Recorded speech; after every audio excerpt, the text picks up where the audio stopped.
Welkom by vandag se lesing oor distribusiebestuur en kleinhandel. Ons sal ondersoek hoe effektiewe verspreiding kliëntediens en tevredenheid kan verbeter. Uitsonderlike kliëntediens is noodsaaklik in vandag se mark.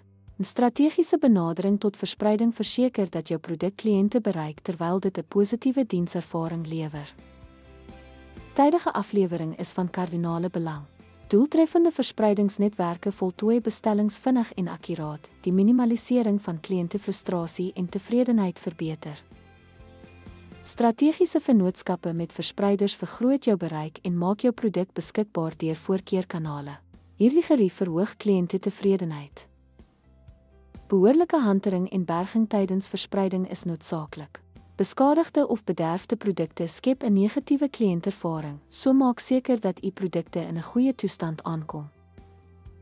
Kies betroubaar verspreiders, handhaaf duidelike kommunikasie en integreer tegnologie vir intydse dophou.